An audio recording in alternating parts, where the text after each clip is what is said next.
Oui, enfin, le coltan extrait sur votre territoire ou sur le territoire de votre voisin, c'est un peu comme le pétrole extrait ici ou là. C'est impossible de savoir. C'est un coltan, c'est pas marqué Made in Rwanda ou Made in République démocratique du Congo dessus. Vous voyez, c'est le problème. Et là, en l'occurrence, ces 120 tonnes, ils passent bien de l'autre côté. Je suis désolé, monsieur le député, ces tonnes ne passent pas du côté du Rwanda. Et j'aurais compris si le Rwanda n'avait pas de coltan, mais le Rwanda a du coltan. Et encore une fois, comme je l'ai proposé à votre collègue, je vous invite. Vous ne voyagez pas ensemble, d'accord. J'invite à venir. Vous avez seul le micro pour l'instant. Enfin, j'entendais quelqu'un me... Oui, mais chacun de parler, mais vous avez le micro. Merci, monsieur le député. Exprimer ma position, donc je lui dis sur le génocide. Et oui. S'il vous plaît, et cela n'empêche pas commission d'être tout aussi lucide sur ce qui se passe aujourd'hui et les responsabilités du Rwanda. Quand on est juste, on l'est sur les principes et à tout niveau, tout le temps. Voilà, ça c'est ma position et c'est notre position. Merci. Monsieur l'ambassadeur, vous avez la parole.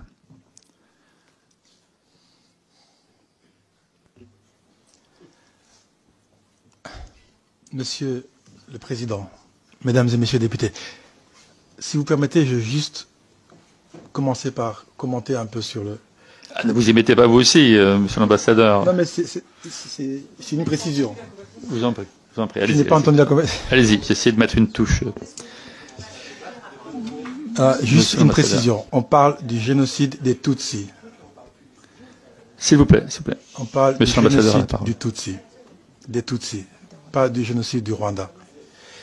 Et cette position victimaire, c'est vrai que elle est je trouve plus les mots. Nous sommes choqués, nous sommes indignés que de tels propos soient tenus. Monsieur l'ambassadeur, ça ne figure pas, monsieur l'ambassadeur, ça ne figure pas. Personne n'a pris la parole pour dire ça. Monsieur l'ambassadeur, répondez à la question de monsieur Berville. Personne n'a pris la parole pour évoquer ce point et cette position. Donc, je peux continuer, madame la députée? Monsieur l'ambassadeur a la parole. Sauf s'il n'y avait pas de micro, peut-être, mais j'ai entendu ce qui a été dit, c'est pour ça que je vais commenter et je m'arrête là. Très bien. On va avoir des questions liées encore à cette situation.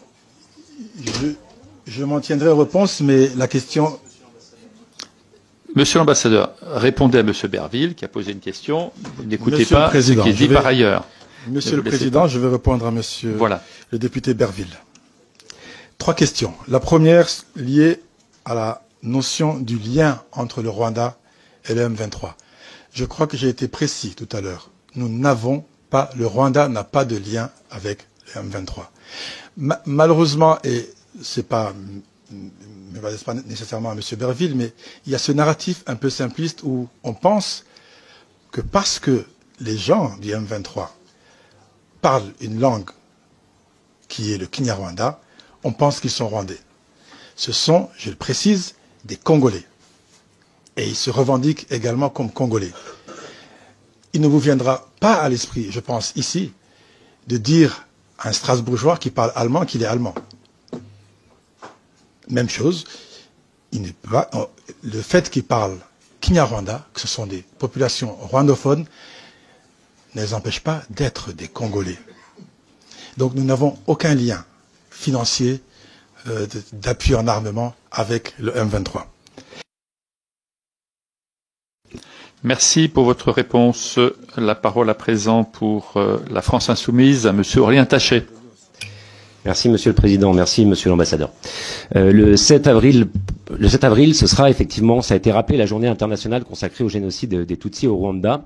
Un concert était prévu en France à cette date, le concert Solidarité Congo. Vous avez demandé son report, Monsieur l'Ambassadeur, et vous avez eu raison.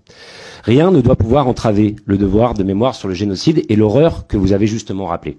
Mais rien ne doit non plus pouvoir entraver le devoir de solidarité avec le peuple congolais, aujourd'hui victime d'une guerre d'agression menée dans l'est de la République démocratique du Congo. Après la défaite temporaire du M23 en 2013, 11 pays de la région des Grands Lacs, dont le Rwanda, se sont mis d'accord pour mettre un terme au conflit le plus meurtrier depuis la Seconde Guerre mondiale et garantir la paix au Congo. Ce protocole d'Addis Abeba imposait à ces États le respect de toutes les souverainetés et proscrivait toute forme d'ingérence interne dans les pays voisins. Alors, monsieur l'ambassadeur, j'ai bien compris que vous nous disiez que que votre pays n'avait aucun lien direct avec le EM23. Tous les documents de l'ONU et des instances internationales disent l'exact contraire. Tout démontre qu'aujourd'hui, votre pays est le principal financeur de ce mouvement et que votre armée est même présente, malgré vos dénégations ce matin, sur le sol congolais.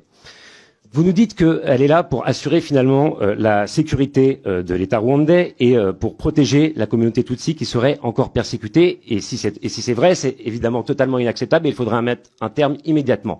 Mais qu'est-ce que vous pouvez nous apporter comme preuve de l'effectivité d'un seul acte attentatoire à la sécurité du Rwanda dans la période récente commis depuis le territoire congolais ou de cette persécution? Car tout porte à croire au contraire que l'objectif premier du M23 et de l'armée rwandaise est de capter les nombreux minerais que compte la région. Tout cela est en revanche parfaitement documenté. L'ONG Global Witness estime par exemple que 90% du volume de cobalt exporté par le Rwanda est introduit illégalement dans le pays depuis le Congo.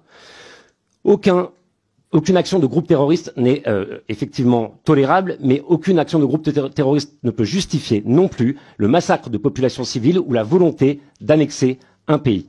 Alors, monsieur l'ambassadeur, je vais vous poser une question simple.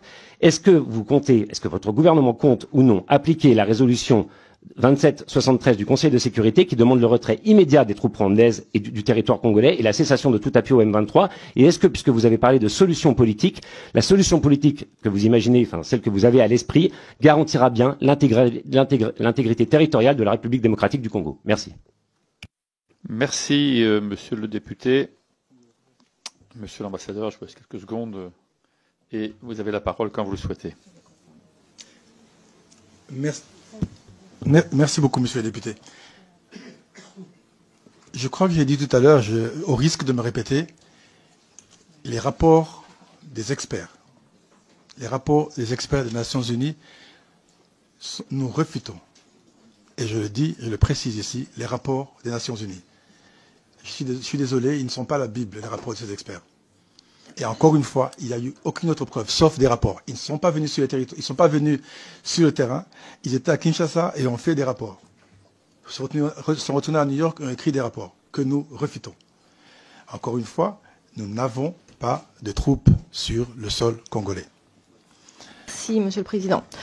Monsieur l'ambassadeur, vous avez affirmé que le M23 est une armée congolaise défendant des Congolais réfugiés dans votre pays, au Burundi et d'autres. Pourtant, plusieurs rapports, et ça a été dit plusieurs fois par tous mes collègues, documentent un soutien logistique et militaire du Rwanda. Vous avez contesté la fiabilité de ces rapports. M23. Certes, nous comprenons leur combat parce que, comme je l'ai expliqué dans mon propos liminaire, voici une force qui défend des populations rwandophones se trouvant dans les terres du Kivu, sur leurs terres, et lorsque des résolutions ou des experts leur demandent de se retirer, ils vous répondent se retirer pour aller où? Ils sont chez eux. Ce sont des Congolais d'expression rwandaise, mais ce sont des Congolais. Des Congolais dont une partie d'entre eux a pris les armes pour défendre les leurs. Je vous l'ai dit tout à l'heure, nous avons plus de 100 000 réfugiés congolais au Rwanda et plus de 400 000 en Ouganda. Sur votre dernière question, possible d'arrêter l'implication du M23, c'est ça? Écoutez, le soutien au M23, je crois que j'avais déjà répondu sur le soutien au M23 et je m'arrêterai sur ce point-là. Merci, monsieur l'ambassadeur. Je donne la parole à présent pour la gauche démocrate et républicaine à monsieur Jean-Paul Lecoq. Merci, monsieur le président. Monsieur l'ambassadeur, quand je vous ai écouté depuis le début de votre propos sur le chemin qui me relie à l'Assemblée nationale, j'avais l'impression d'avoir déjà entendu ce discours. C'est souvent un discours utilisé pour justifier l'injustifiable. Le fait de dire on se défend. On agresse, mais c'est pour se défendre, c'est pour défendre notre population. On est dans un contexte où par exemple, Poutine en Ukraine, et je crois que le sujet est abordé ce matin, dit « j'ai défendu les populations russophones du Donbass ». On a la même expression de M. Netanyahou qui défend Israël et c'est pour ça qu'il envahit la Palestine, etc. On a maintenant le roi du Maroc qui dit « le Sahara occidental, c'est à moi ». Et donc j'interviens, c'est pour défendre, etc. Et d'ailleurs, il me faudra des terres supplémentaires qui se trouvent en Algérie, en Mauritanie, jusqu'au fleuve Niger.